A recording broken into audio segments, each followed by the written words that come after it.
Hey there, all you creepers and reapers. Welcome to another podcast of the Femme Fatalities. I'm your co-hostess, Anna, and I'm here with...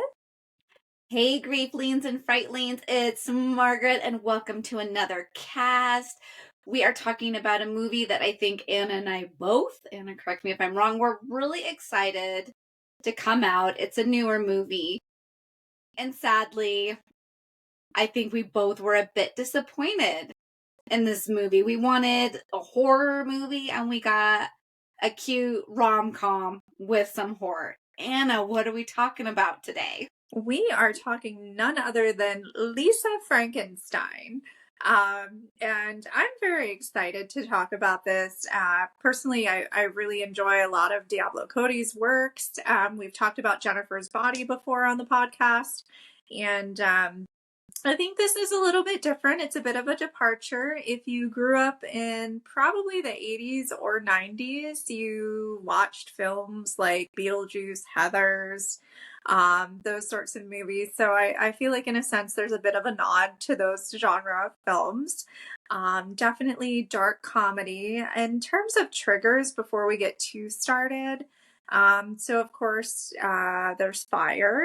There is violence. There are kind of icky, squirmy creatures that we find in the ground, like toads and frogs and worms and things like that. What about you, Margaret? Did I miss anything? Do you think there are any triggers? Attempted sexual assault, drugging, possibly being roofied. I think that Mm-hmm. covers most of it. Yeah, definitely. Oh, amputations. Mm-hmm. I think that was my hellhound knocking at the door. Oh, We're talking about horror movies. I'm not trying to live in one. Um, yeah, definitely amputations, creative stitching. yes. Yeah. Oh, and also if you're triggered by tanning beds, don't watch this. Yes. Mm-hmm. Yeah. Yeah. And also, unresolved grief. We see that a Mm-hmm. lot with the stepmother character. Almost, I feel like she's almost like a Nurse Ratched type Oh, character. yeah. She is. I love her as an actress and I enjoyed her character. I Mhm. almost found her and Lisa to both be the same sort of self-indulgent, Yeah. insufferable kind of character, and then maybe Mhm. that's why they didn't get along, because they Yeah. both had wonderful people around them that really loved them, really wanted their attention, wanted to engage with them, and they both just seemed so me, Mhm. which grated on me a bit. Yeah. And maybe that, now I'm thinking about it, I don't know. Tell me Mhm. what you think, Anna. My disappointment with this movie is we see Lisa as this self-indulgent person, and at the Mhm. end it doesn't seem like her character had that big of a character arc. Maybe a Right. little bit less Mhm. self-indulgent, and she still just seems like the Yeah. same kind of, it's I about her. I was kind of expecting more of like a Lost Boys or Ginger Snaps type of vibe. When you have this kind of paranormal thing happen, you're shifting and changing. So you like, essentially like Lisa, we assume is kind of like nerdy, quiet. She's had this horrific thing happen to her, but we think she might be one of the outcasts, right? But you don't get far enough into her character to learn that, and then she sort of becomes cool, but like not really. And so I think a lot was missing in the film in relation to that. I think we really needed kind of that character archetype, like the Plastics, or in Jawbreaker, you have Rose McGowan's crew and they walk through, they roll the school, we didn't really have that. Um, it does take place in the 80s. That was way before I was in high school, but Very I me. huh? The 80s were very like me as a self-indulgent Yeah, so decade. you would think like I was looking for a group of like Heathers. You know what I mean? Mhm. Just something to kind of mark the social context of that school, and really wasn't there. And then I also Maybe. felt Oh, like go ahead. the guy with like the goth girl who they were friends or whatever. I'm like, these characters were 90s. These were characters that you would find in the show My So Called Life. You didn't really have that Jordan Catalano tortured artist guy, I feel like, as much in the 80s. And also, like, I feel like the kids that like listened to The Cure and New Order were probably like the kids that listened to like Nine Inch Nails. We kind of were off on our own, just doing our own goth thing. We weren't really that mean to other kids intentionally. Like, I'm sure we would tell people to like piss off if they didn't like our music or made fun of us, but we weren't like intentionally going for people like this girl is in the movie. So I think a goth mean girl was just a little hard for my brain to comprehend. Yes, I love how you touch on how the movie is missing these strong dichotomies, these Mhm. strong interpersonal dynamics that have us like, oh yeah, that's the bully, that's this group. Mhm. And thinking about Lisa, she feels like a nerdy version of Jennifer.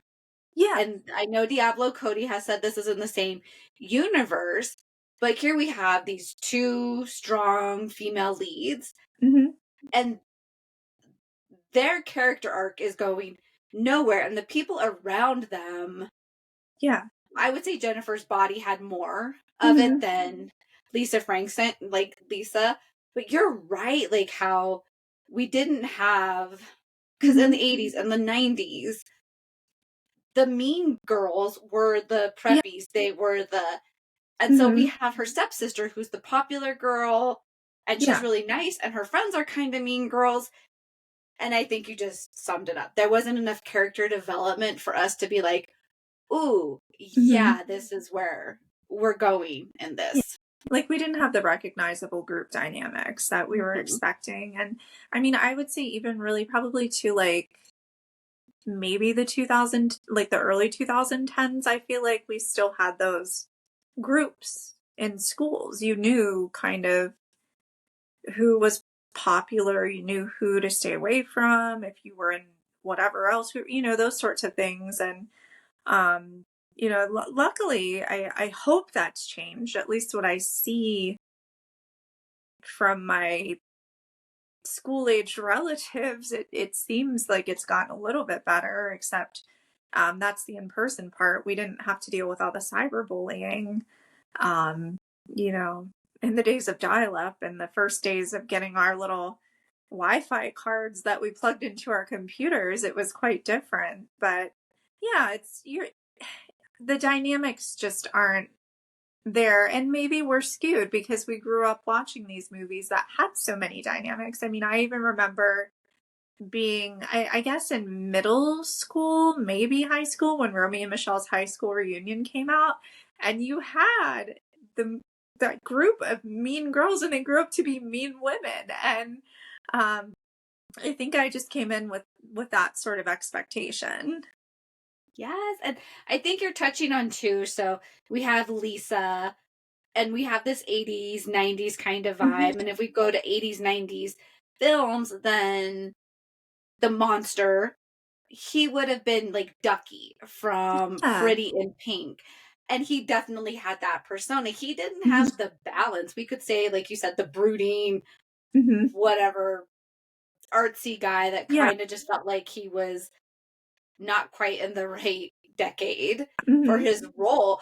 He didn't feel strong enough to balance that Ducky kind of energy, like in Pretty in Pink, where we Right. have, what's his name? Blaine is the love Yeah. interest. And even though he's mopey, he's got his best buddy Oh yeah, who is just, Steph.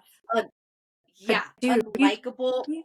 that is one of my favorite movie scenes ever. If you've never seen Pretty in Pink, go out there and watch it right now. But when they're at the prom and Blaine tells Steph, he's like, you know, you couldn't have her. That's what really bugs you. And then the best part ever is he just looks at him and he's like, she thinks you're shit. And deep down, you know she's right. And I was just like, because it's the best. Like, I grew up, they played like in the like mid 90s to late 90s.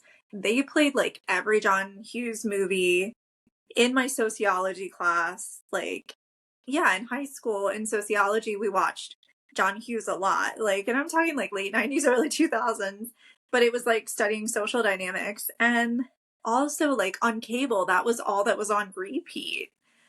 So I watch these movies a lot. Okay, I still watch them a lot, whatever.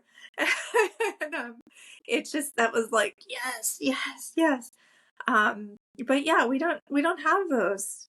We have a creeper at the party. We have two creepers at the party, really, when you think about it. We have the sensitive poetic guy, whatever, um, and his friend, who's sort of the goth girl. She's like a pseudo creeper because she gives Lisa something, that imbibes her. And then we have like the nerdy guy who turns out to be a creep.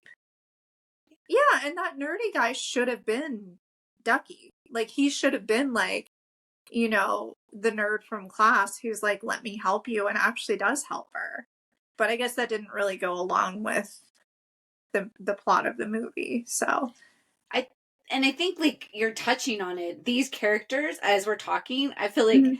listening to you, like the theme is these characters were muted. We didn't have these Mhm. strong, Yeah. unlikable characters outside of the stepmom, and that was too much to Mhm. put on one character. Like we're Mhm. talking about Pretty in Pink, or we could go to any 80s, Mhm. 90s Oh John yeah. Hughes teenage movie.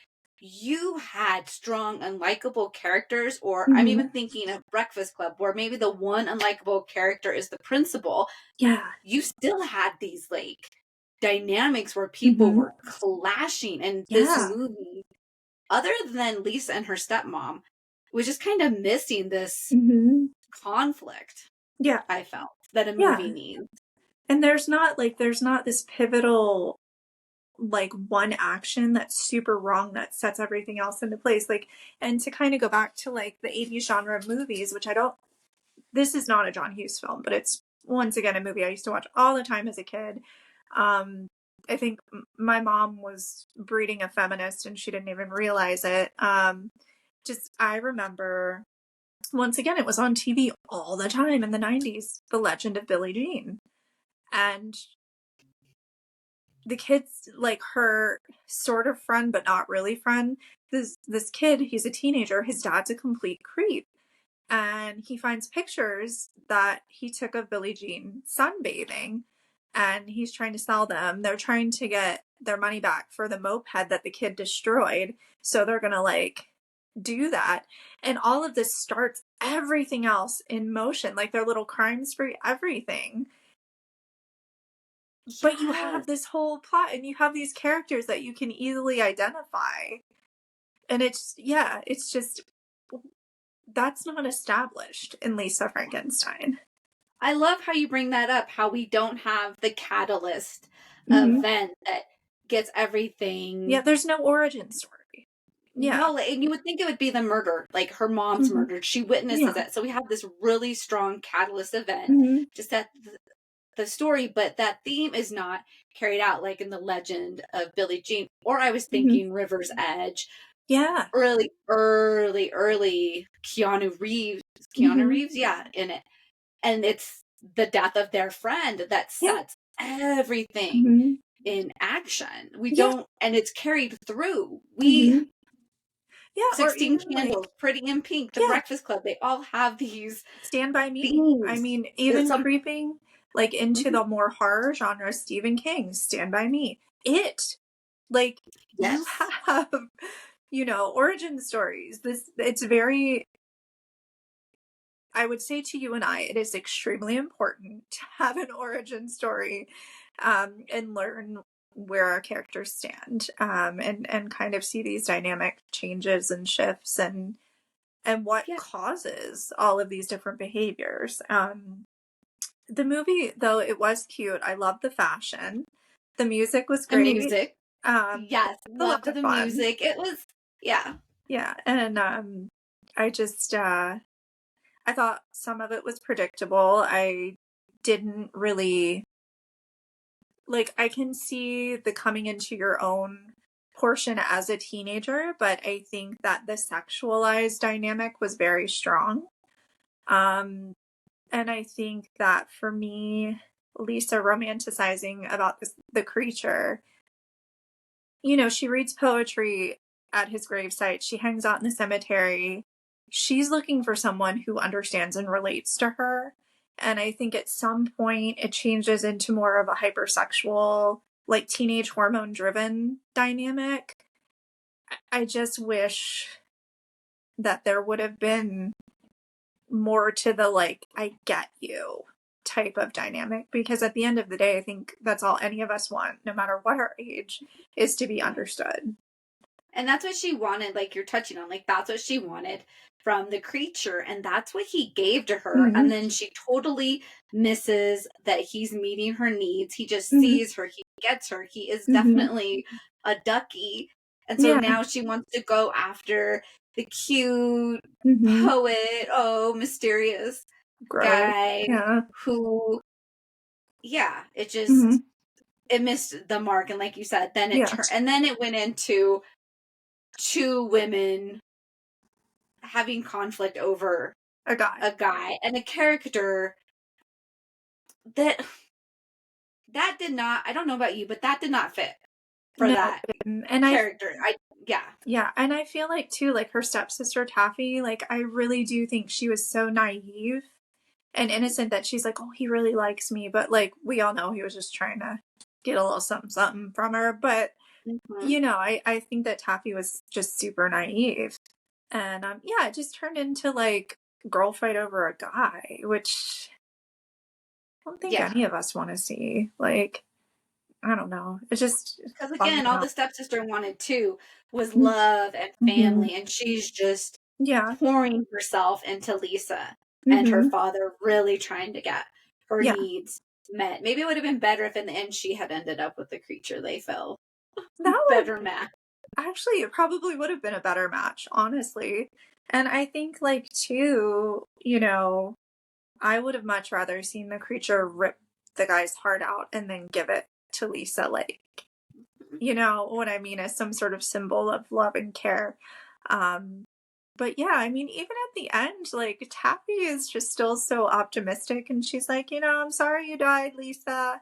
And then she's like, okay, we're gonna go visit mom's grave now. You know what I mean? Like she's still Mm-hmm. trying to be like kind and sweet and good.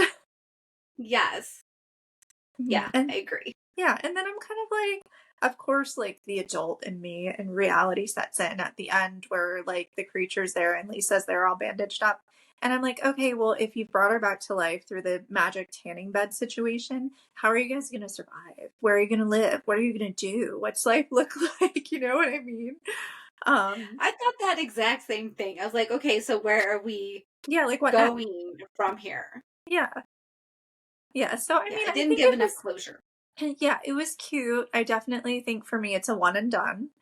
Mm-hmm. I think too that once again, I grew up with Lydia from Beetlejuice.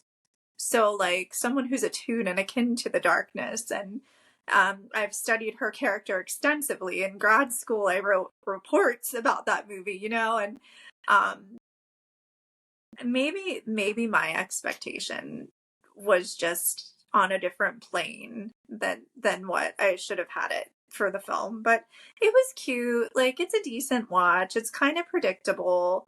The fashion, the music are great. There are certain Mm-hmm. really funny scenes, but I definitely think that Lisa is a very self-indulgent character. So it's hard for me. It was hard for her to be likable, I guess. Mm-hmm. And I I want my agree. protagonist to be likable. Yes. Or to have like a redemption, something if they Yeah. start unlikable, either they do something and they redeem themselves, or like you were saying, we get the origin story, so Hmm. why they are unlikable then makes sense to us, Yeah. and then we're like, okay, I don't like you and I get you, so I can still root Yeah. for you. I was just kind of like, oh my gosh, Lisa, like you're just missing the point. You're Mhm. oblivious here. You Yeah. don't have that. Andy, is that her name in Pretty in Pink? She, Yeah. Like she right? knows. Like She she's redeemed herself. yeah, and I think Andy also like like her mom left, her dad is still like completely devastated and going through his loss journey and relationship to his marriage, his partner.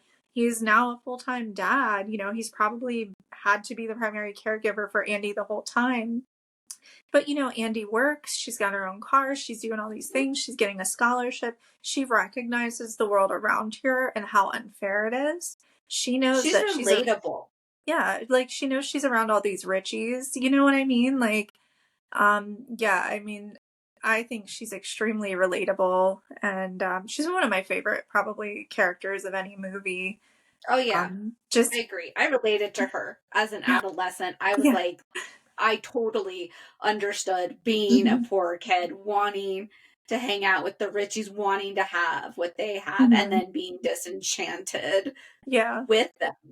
Although I have to say, I related a little bit more to her friend who in gym class gives the rich girls the middle finger and tells them, you know, a choice set of Mhm. things.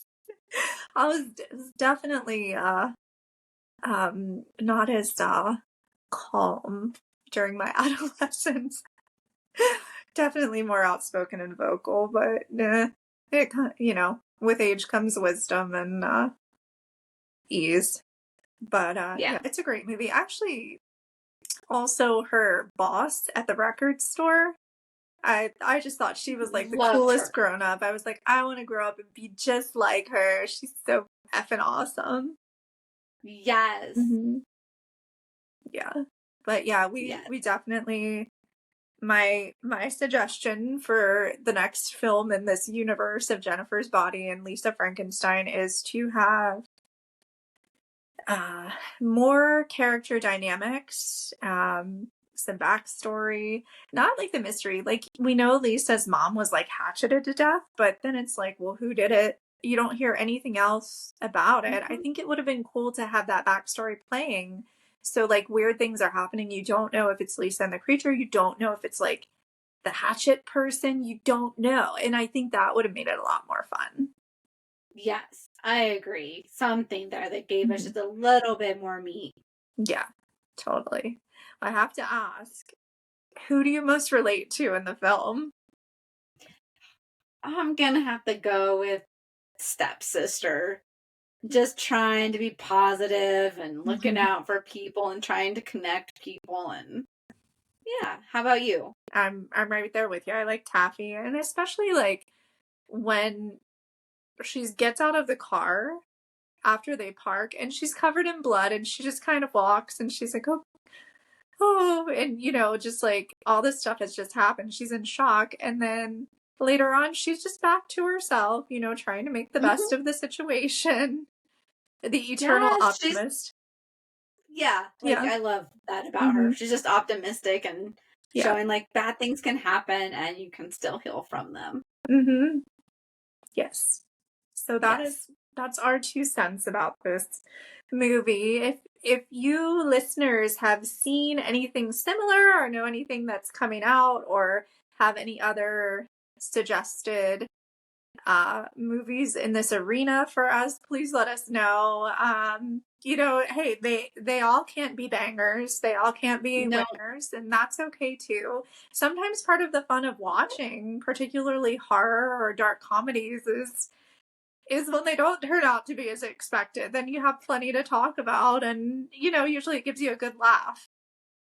Yes, or if you completely disagree, let us know and Hmm. why you loved this Yeah, movie because I would love to hear that perspective and see it from me another too. viewpoint. Yeah, I totally same here. Well, I guess until the next time, make sure you close those coffin lids, get a delightful little nap in the darkness, and tune in for our next cast. Bye. Yeah. Thanks for listening. Bye.